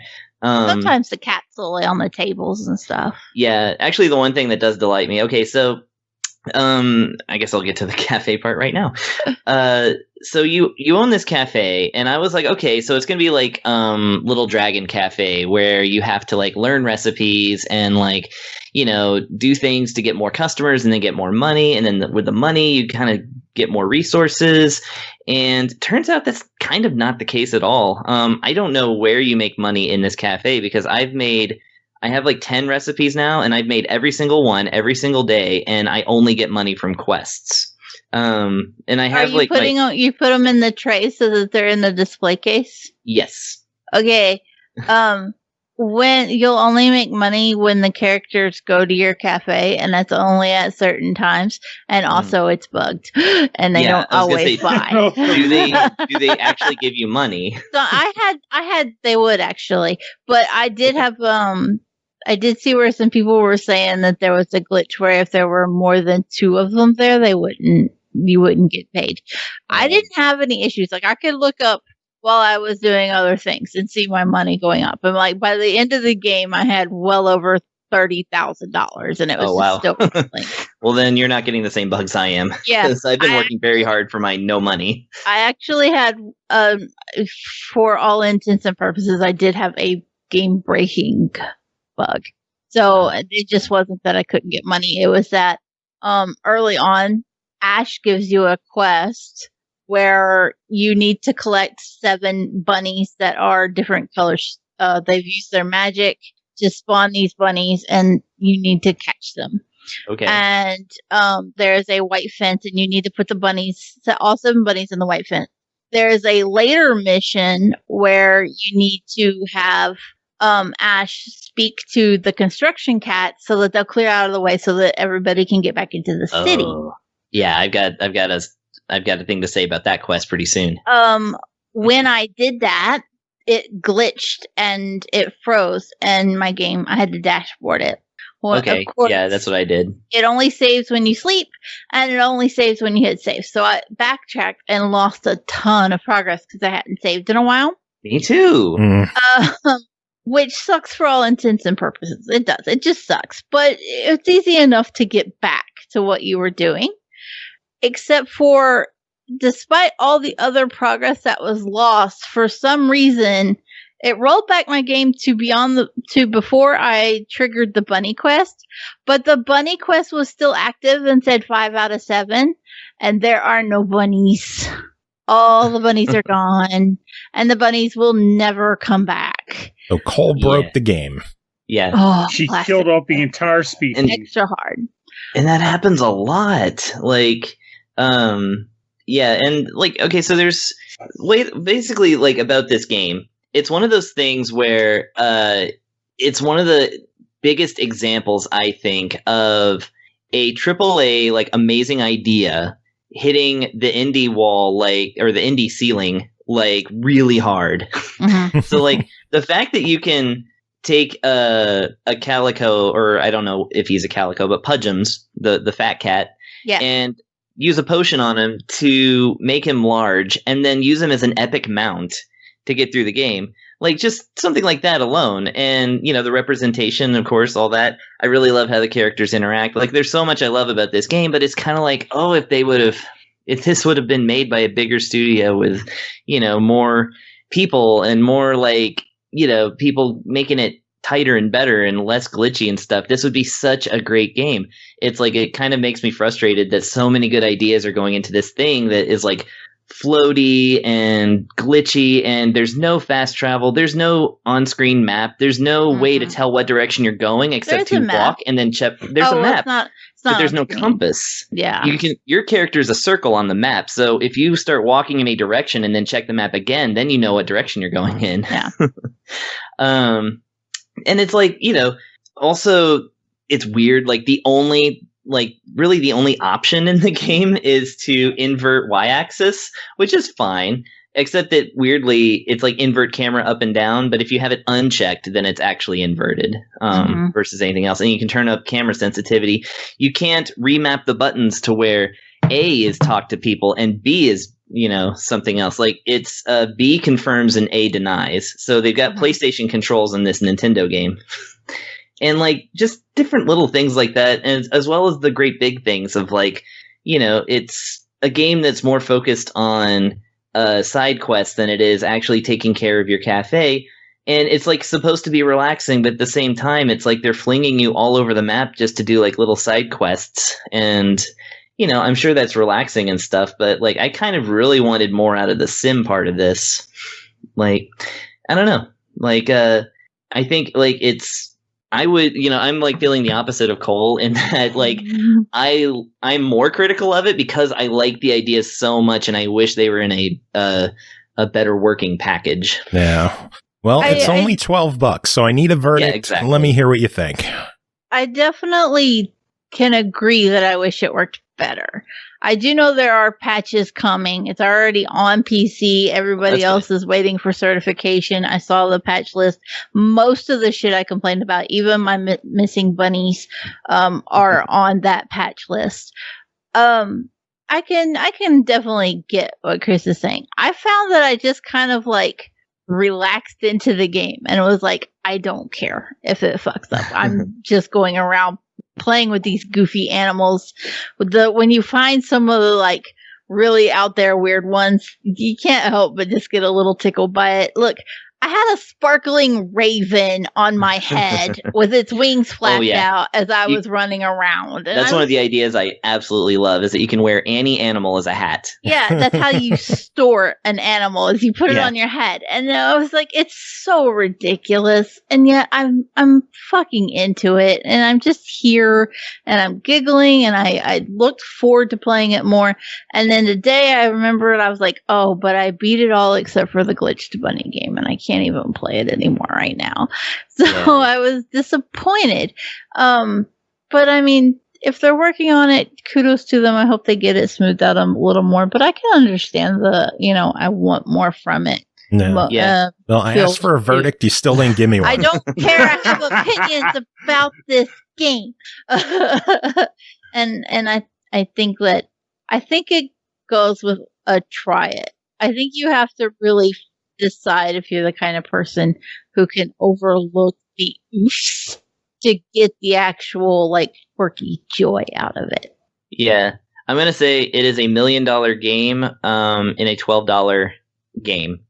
It's $1 million ideas in a $12 game. Let's call it that. $1 million ideas in a $12 game, but I still think at $12, if you can roll with it, buy it. It's a try it otherwise. I'm pretty much aligned with Cole on this one. If they added more quests and shit, I would absolutely load it back up and go. Yeah, for sure. Well, hopefully they expand on it and patches are on the way. So I kind of want them to make like the whole like other game, but with all these good ideas and like, but have it be like something really over the top. And yeah, I was like, do it again, but have a giant budget. And I know that's impossible, but whatever. That's just a testament to how much I liked so much of this game. Mm-hmm. Calico 2, Calico harder. Yes. All right, next game to talk about is called CATTCH, developed by Infected Pixel Studio, published by ChiliDog Interactive, released December 18th on Xbox One for $9.99. Amazing, you finally found something you really needed. Colorful and enthralling platform game with the bold anthropomorphic animals as protagonist. Meet the CATTCH. Surlyna wrote in a review for this one. This is what she's got to say. Because my laptop is bullshit, I will type my review in the body of this email. Fuck. That's how she starts the email. Dun, dun, dun. Good job, laptop. All right, good evening, SML Podcast. It's your girl, Surlyna, and I'm reviewing CATTCH for the Xbox One. Developed by Infected Pixel Studios and published by ChiliDog Interactive, CATTCH is a psychedelic platformer where you play as the absolutely adorable cat named CATTCH, who finds that his home has been invaded by nefarious villains who've captured his friends, and it's his job to free them. Let's get to the review. First, there isn't much story to this game. What I summarize is pretty much it. We're treated to a lovely comic book style cutscene in the beginning of the game, then off you go to play. The first level is a bit of a tutorial in that it tells you what you can do, but that's pretty much it as well. The controls are simple. You move with the left stick, jump with A, kick with X, look with Y. Right off the bat, you could double jump, which pleased me to no end. Kris, I'm sure that you enjoy the whole double jump right at the beginning, yes? Oh, of course. Of course. Yeah. Seal of approval. Yes. You are also able to climb by grabbing onto the walls, and since CATTCH is a cat, that just makes too much sense for a video game. So, no platformer is complete without collectibles, and CATTCH has a few of them. The first are stars, which float around each level waiting for you to get them. The second are his friends. There are always 3 friends in each level, and they're caged. You have to kick the cages to break them out. The third collectible is time. You're given a certain amount of time to complete each level, which is achieved by getting to the green swirly thing. You can also extend your time and score by collecting blue little asterisks that are littered about. If you're able to reach the end and you really shouldn't have an issue with it, you'll receive a cute little complete level graphic with how many stars you collected, how many friends you freed, and how much time was left over. If you get everything, you get a sticker, and the stickers are collected from each of the collectibles. The really good part of this game is how it looks. It's flippin' gorgeous. Remember when I said psychedelic platformer? I meant that. The game is saturated with all the colors of the rainbow, and it looks marvelous. CATTCH himself is incredibly well designed and quite dapper. I wish there was some options to change his clothes with some of the collectibles as currency, but alas, no go. Levels are designed well also. There are 50 levels over 3 worlds, and each world has a different color scheme and theme. That may sound like a lot, but you'll complete each level in maybe 3 minutes, so it won't take that long to beat the entire game. A few things I want to note. I like when you beat a level and you miss a collectible, you can go back and just get the stuff you missed and not have to collect everything again. I like that too. I also like that if you run out of time, it's not held against you. As long as you finish, the game will spot you a second and you'll get that sticker. Finally, this is not a difficult platformer. Some of the jumps may irritate you, but everything is attainable, including the achievements. If you're on that grind 2 to 3 hours, you'll get 100% of this one with a smidge of effort. CATTCH is available right now for $9.99, and should you buy it? Yes, I think you should buy it. Again, it's an easy completion, but it's fun and lively. I think this game would be wonderful for introducing young kiddos to the fantastically frustrating world of platforming. Hey, a holiday's coming up. Might be a good present for a young one. Just a suggestion. No pressure. P.S. Have a Merry Christmas, Hanukkah, Kwanzaa, Yule, whatever holiday you observe or not, lovelies. It's been a blast. See y'all in the new year. Also, Joe Cam sucks butts. Dude, is that true? Wow. I can neither confirm nor deny my butt-sucking status. That took a turn. Yeah. Got dark at the end there. Turn. So anyway, one final game to talk about for the year, and we're getting to SML After Dark territory. Final game to talk about is called Crawlco Block Knockers, developed by CosmiKankei, I don't know. And eastasiasoft, published by eastasiasoft, released December 17th on the Switch for $8.99. Return to the feel of the smoky 90s Japanese arcades as you pull, kick, and match blocks to reveal hidden images of the lovely ladies behind each stage. As blocks enter the playfield, knock them into marked zones while avoiding and smashing enemies. All as your workspace gets tighter. Aim carefully to boost your score, but don't get boxed in. Pernell, tell us about Block Knockers.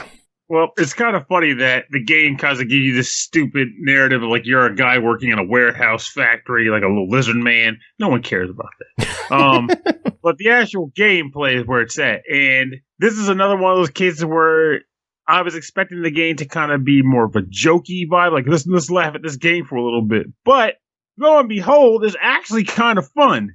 The idea behind this game is that every stage is like, it's considered maybe based off of a girl. And each stage is 3 mini levels for that girl. So it might be like Wendy, right? And Wendy gets 3 stages, Wendy 1, Wendy 2, and Wendy 3. And when you go to each level, they give you a general like square board that you're playing on. But within that board, there is a silhouette of someone, likely the girl whose level you're playing on, that shows up beneath the board. And little like colorful blocks will pop up from the floor, rising up kind of like how Devil Dice does it. And your main character's goal is to match those blocks up in sets of 3 or more to cause them to reveal the floor beneath it. So if you match up 3 or more blocks together in like the corner, you'll get like just background imagery. But if you get it within the silhouette, you'll reveal more of the actual picture of the girl for the stage. And the way you match these boxes up is by either pushing them. And when you do that, it's like more of a kick. So you kicked it and it goes as far as it can on the screen before hitting a wall or an object. You can pull it, which lets you pull it one at a time towards you. So you can kind of maneuver it that way. And that's pretty much the maneuverability of the blocks. You can pull them or you can push them or you can kick them. And essentially you're just trying to get these combinations out. But it's fun in the sense that once you get past the whole like titties, you're actually finding yourself trying to like match up the silhouettes perfectly, because if you're playing with enemies on the game, because you can turn enemies off, though it's funny that you can do that, because then it's just really a matter of just like how long till you reveal the pictures. But when you leave the enemies in the game, they appear from the sides of the screen. They all have different, behavioral patterns, whether it's like throwing bullets and flying in circles, or running along the outside edge of the screen, or running along the outside edge of the screen, but hugging blocks that showed up. You're still trying to navigate around all these enemies while moving the blocks around, and it starts to get pretty rough and tumble at a certain point. But if you do manage to crush an enemy with a block, you get a decent size, a bit of the board cleared off. So sometimes it's in your best interest to like clear some of the scum by smashing it with a block and killing it and revealing imagery. Though some enemies have multiple hit points, so it might take like 2 or more hits to do so, to knock them out. Every time you go through a level from like say Windy 1 to Windy 2, and from Windy 2 to Windy 3, the image of the women gets a little, they change up, and they get a little bit more revealing, to the point where it's like, hey, you titties. And that ends up just being kind of like the incentive of like, hey, you want to get the full picture done. But honestly, the artwork isn't even that bad. Nice artwork too. It's got a very, I want to say, more of a 70s vibe. 80s colors, but 70s art style. And then like you pretty much go through those. And if you get a perfect silhouette, which is you reveal pretty much only the silhouette, or rather you reveal the entire silhouette and don't waste any time on the level revealing other blocks, you'll get a bonus point score and you'll unlock a star. The only thing I've noticed stars really do, though, is like every couple of stages is a boss fight. And you can actually pay stars you've unlocked to just skip the boss fight entirely, which I find kind of funny. It's like, you've seen enough cool imagery. And as a reward for that, you have to fight the actual bosses. So essentially, I think the real reason about design is that if you turn enemies off, you can't really turn off a boss. But if you turn off enemies and unlock all the stars by perfect silhouetting levels that don't have enemies on them, you can just pay stars to skip even the bosses, which means you can play the entire game without actually playing the game. Which I guess is still kind of a game, but it just seems like there's less game at that point. But what I will say is that the music for this game is legit solid. Like, I like it. It'll probably end up on Rhythm and Pixels at some point. I like it that much. It's good. I like the graphic design. The gameplay itself is fun. And it really kind of came out of nowhere, because this totally looks like a game that you'd see on the eShop, go, what a joke game. This isn't fun at all. What's the point of even dealing with it? But I also like reviewing games like that, because I like coming out of them with reviews like this, which is me saying, this is a solid game in its own right. And it's fun to play. If you're unconcerned with titillation and you just want to know, is it a good puzzle game? Yes, it is a little fun puzzle game. If you like titillation and puzzle games, well, then what the hell? This is an obvious buy. It does everything you want. It's a quality game, but of course, if you don't like titillation and you do like puzzle games, then stay away, because that is what you're ultimately revealing on the level. So you're going to be getting it whether you like it or not. So you could have done a drinking game for every time Pernell says titillation. I have. It's not for a unique titillating experience. Unique titillating experience. Oh man! So Pernell, $9. Your overall verdict? I would actually say buy for this one. Cool. Crawlco didn't expect that, did they? I played it as well. It's a cute, fun puzzle game. I had a lot more fun with it than I expected. The artwork, it's obviously not hyper realistic, so it's, you're not going to be getting like top of the line nudity out of this game, but it's a fun, novel experience, and it's a cute puzzle game. So fuck it. He's like, fuck it, why not? $9. Have fun. The final review of the year is a fuck it, why not? Fittingly perfect for what the game is. Fuck it. You won. Oh, mercy. I like vitamin water. All right. Well, that is it for this year. We made it through another one. We did. And this was our hardest one yet. I was going to say, that's actually kind of an accomplishment. Yes, it is. We kicked its ass because we're Team SML. And baby, someone might listen. So we should give them something to listen to. No one should listen. Yeah, damn, they should listen to this show. So anyone have any final words to end this shit? Crappy New Year. Get drunk.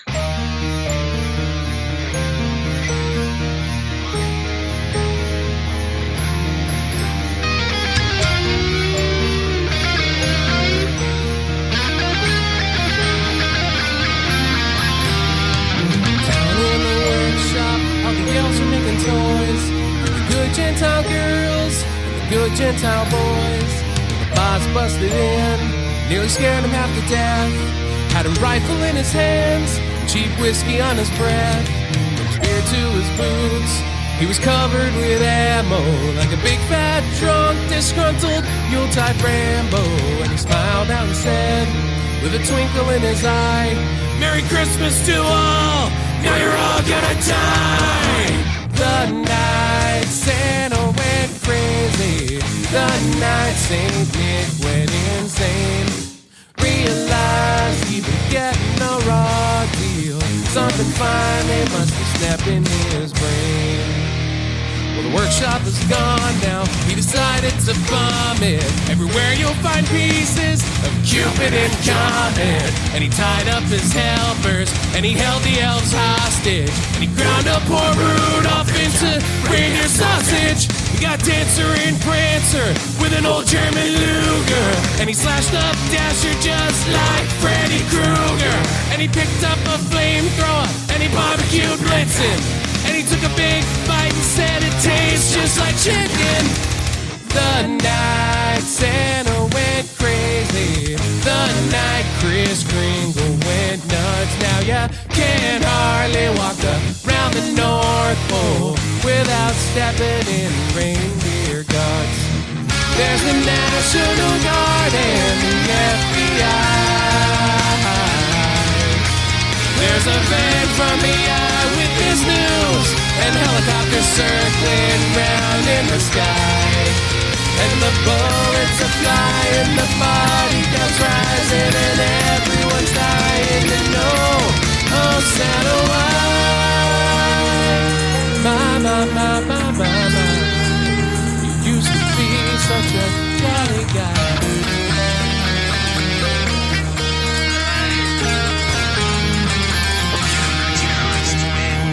Yes, Virginia, now Santa Claus is dead. Some guy from the SWAT team will hole through his head. Yes, little friend, now that's his brains on the floor. I guess they won't have the fat guy to kick around anymore. And now there's no more presents for the children's enjoyment. And the elves have to wait in the line and file for unemployment. And they say Mrs. Claus, she's on the phone every night with a lawyer negotiating a movie rights. They're talking about the night Santa went crazy, the night Saint Nicholas wept, broke his back for some milk and cookies. Sounds to me like he was tired of getting chipped. The night Santa went crazy, the night Saint Nick went insane. Realized he'd been getting a raw deal. Something finally must have snapped in his brain. Oh, something finally must have snapped in his brain. Hell yeah, something finally must have snapped in his brain.